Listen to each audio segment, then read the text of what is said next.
Hello friends, আসসালামু আলাইকুম। স্বাগতম নতুন কোনো জায়গা থেকে।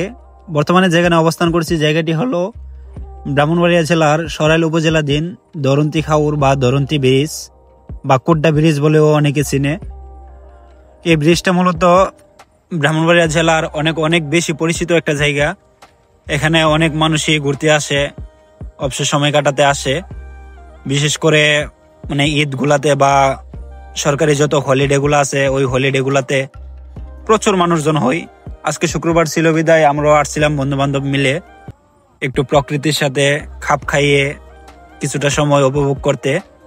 বর্তমানে কিন্তু ইট ভাটাগুলো চালু হয়ে গেছে।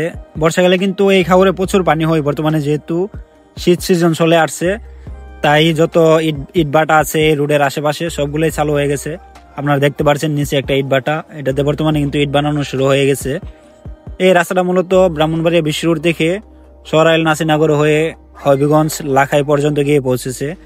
এই রাস্তার পাশে এমন সুন্দর সুন্দর অনেক ফুচকা হাউস আছে যেগুলাতে কফি, ফুচকা বা কোল্ড ড্রিঙ্কস গুলা পাওয়া যায়।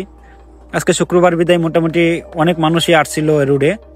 এখানে কিন্তু খুব সহজে আসা যায় ব্রাহ্মণবাড়িয়া বিশ্ব রোড থেকে সেনজিতে করে, খুব সহজেই এই জায়গাতে আসা যায়। যাই হোক, ভালো থাকবেন সবাই, আল্লাহ হাফেজ।